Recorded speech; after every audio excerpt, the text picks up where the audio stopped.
Today, on Be Something Wonderful, that hit different. Now I know it's done. I am your host, Tom Kearin, and this is the Be Something Wonderful studio of higher consciousness, where we help you level up and become the best version of yourself. Creators, welcome back and happy Easter. Big session this morning comes from a big lesson this morning comes from a session that I had yesterday. This was with a first-time client, but a long-time subscriber. And this is how he started the session. I want to share this with you and then the background to it. He said, wow, that really hit me in a different way. Now I just moved to gratitude immediately. He was referring to the earlier discussion before he said that he was talking about referring to videos that he saw on the channel that really resonated with him. Not the first time, but after a few times of viewing them. And he got the idea that I've talked about in earlier videos, and even probably some of the more recent videos, is that whatever you desire, whatever you want, whatever you long for, you couldn't even want it, long for it, desire it, think of it, imagine it, be aware of it, if it wasn't already a reality playing out on another plane, if it wasn't already a multidimensional you, a part of you already living that reality, already experiencing that reality. In other words, you wouldn't be able to imagine, desire, think of it, want it, if there wasn't a version of you, because you're a multidimensional being, right? You are infinite, already living and experiencing that reality. And it really hit him. Now, the background is he had a chronic, what he called, what the doctors called, what everyone around him called, a chronic health condition, serious chronic health condition, right? And bills were piling up. He didn't have enough insurance. He didn't have enough money. He was feeling really ungrateful. And so the way he explained it to me, he goes, not only did I have a chronic health condition, I was in a chronic condition of not feeling grateful, a chronic condition of complaining, a chronic condition of feeling that this isn't right, that how did I get dealt these cards? All of that was going through him. And then as he watched these videos, as he really got this idea that his strong desire to be that version of him that's healthy, that strong desire to be that version of him that didn't have any financial difficulties or paying his bill, that version of him already exists. And that it's already playing out. He really got that. And what was the only thing keeping him from that? Is gratitude, is feeling that that's already a reality. Do you see it? He was keeping himself from that. He really got that. He finally said, Tom, I just made gratitude, I love this, my only reality. We talk about assumptions, imagination being your only reality. He made gratitude his only reality. He really believed, knew, accepted, and had faith in that if he's desiring it so strongly, if he wants it so strongly, that it must be a reality right now. And that the way to move to that is feel the gratitude of living that reality. So remember, gratitude implies fulfillment. Gratitude, yes, is an elevated emotion, an elevated feeling, but it's much more than that. It's a state of being. It's the state of being that I amness. It's the state of being, it's who you really are. This is what he really latched onto.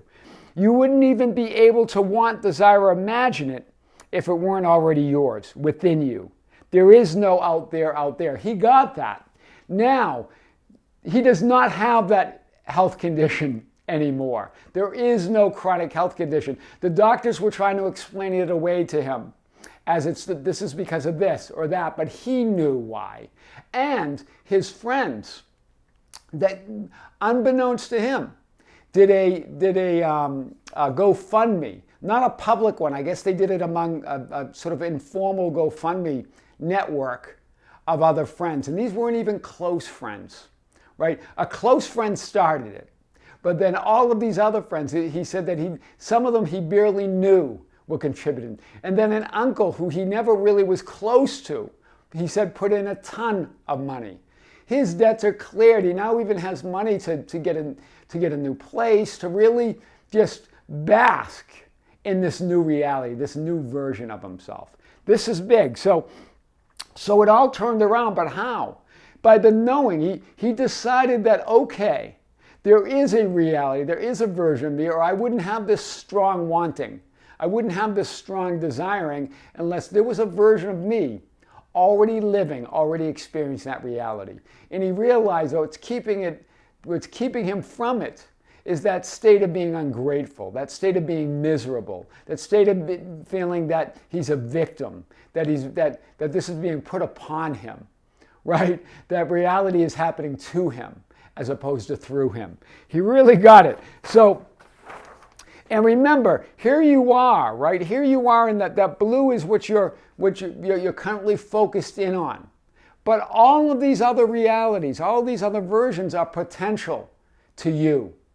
And as you move into that new reality, say you move into that violet one then becomes the center of your world, the center of your consciousness, and that blue and the others become potentials. Do you see it? All of those are realities. A version of you living it independently, but part of you also. Do you see it? Also part of you. I and my Father are one, but my Father is greater than I. All of those are happening right now.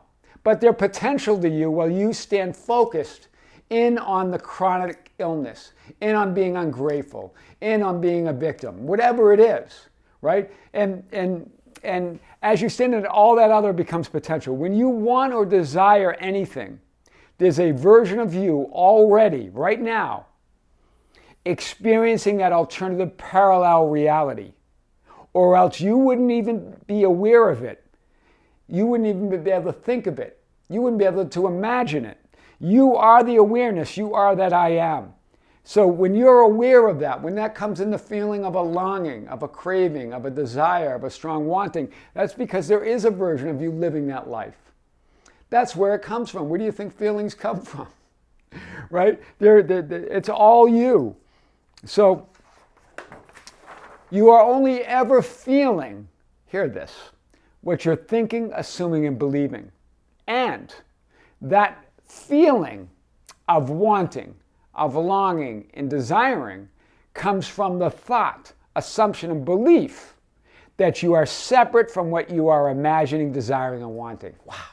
Hear this again. So you're only ever feeling what you're thinking, assuming, and believing. And that feeling of wanting, longing, and desiring comes from the thought, assumption, and belief that you are separate from what you are imagining and desiring and wanting. You feel separate from those alternative versions of yourself, right? That's what causes the wanting and the desiring and the longing. Because you know within you that there's a version of you living that, but you feel separate from that, right? So it creates an apparent gap or separation between your desire, or what you desire, or your desire, and its fulfillment. It's an apparent gap. There is no gap. You are one with all of it, but it creates that apparent gap, that feeling of separation from what you want. But how do you close the gap? Well, gratitude, or in other words, faith, closes the gap. Right? The faith and gratitude that you are already that person, that's a part of you, that you just need to correspond with it, resonate with it, right? Move to that frequency, to that version of you. Remember, gratitude is the faith and conviction that it's done and that it's already yours.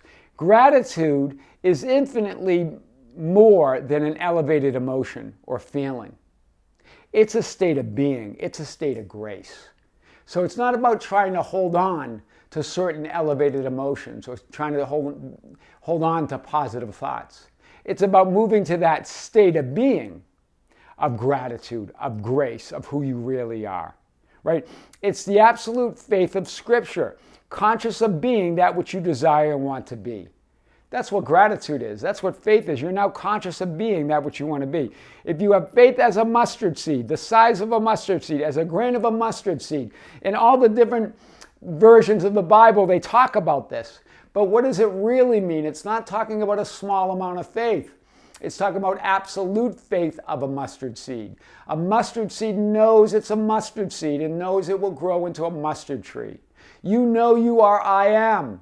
And whatever you decide, whatever you put your light on, your awareness, that's who you become. That's who you are. That's who you light up. You get to decide, right? So I really want to hit this. Laws of attraction, law of vibration, law of frequency, law of correspondence, law of resonance, law of cause and effect, and it goes on and on. All of it is the law of being. The law of assuming, or in other words, the law of assumption, that you already are that which you desire and want to be.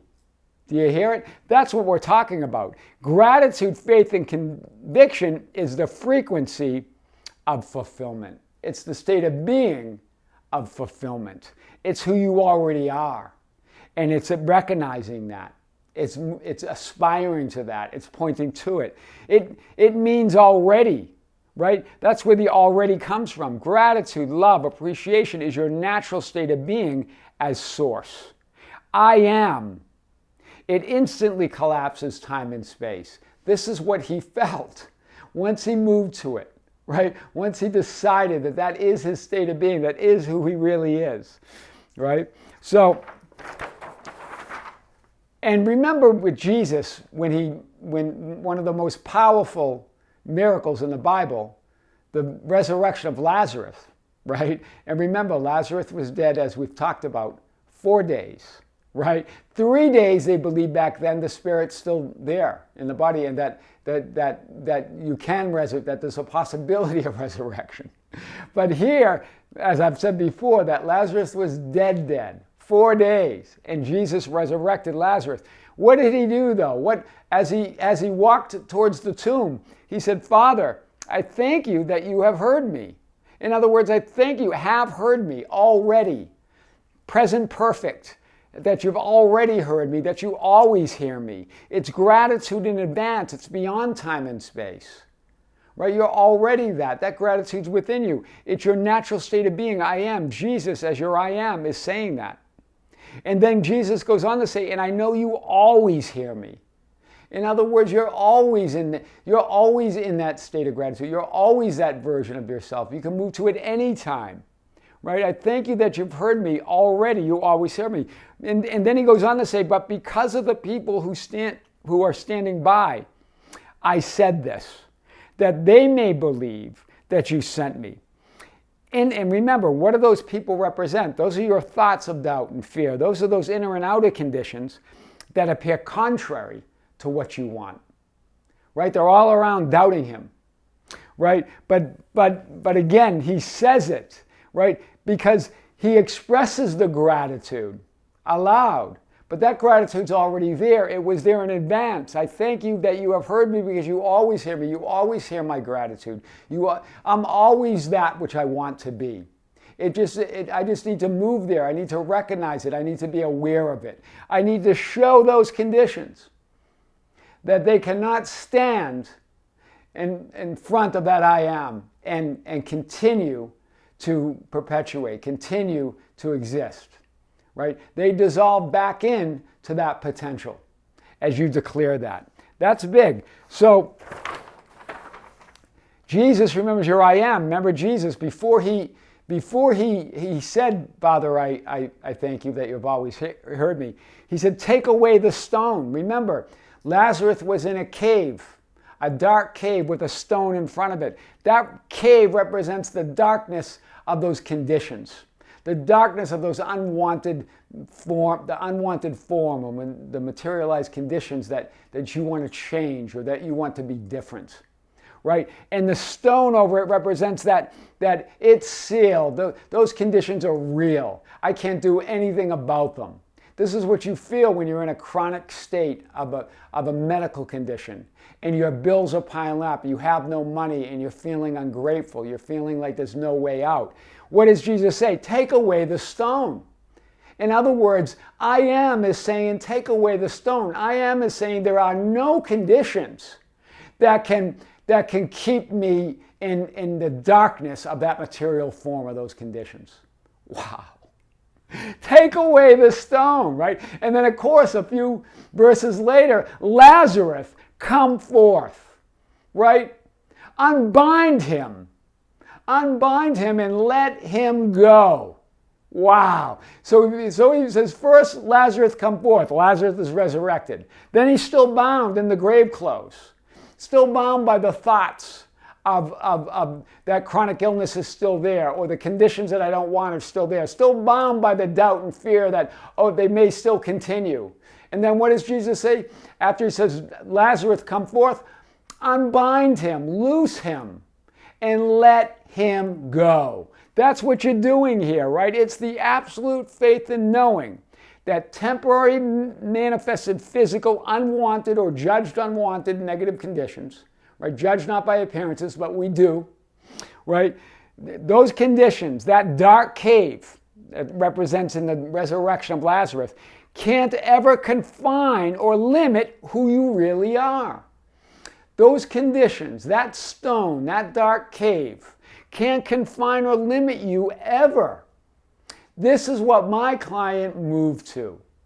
It just is, he got it. It was a realization. It was that awareness coming to him, right? That stone, that cave, you deny the false, untrue conditions by bringing your awareness or light to them as you express them through gratitude and love. That's how you deny conditions, not by resisting them, not by trying to run away from them, not by trying to ignore them, by looking at them and saying, that dark cave, that stone, take the stone away. Lazarus, come forth. Unbind him. Let him loose. Deny those false, untrue conditions by bringing your awareness and light to them. And then express gratitude and love. It's already there. Remember, gratitude and love in advance means it's done. It's yours. That's powerful. That hit different. Now I know it's done. I am your host, Kearin, and this is the Be Something Wonderful studio of higher consciousness, where we help you level up and become the best version of yourself. Creators, thank you. Thank you for being with us.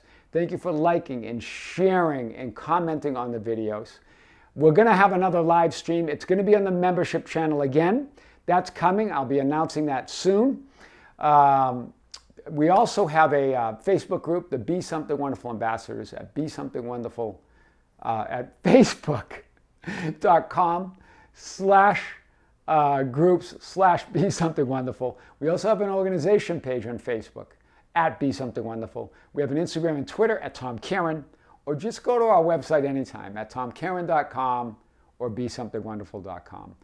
Creators, with great love, with great light and infinite gratitude, happy Easter, and we'll see you soon. This is Tom Kearin with Be Something Wonderful.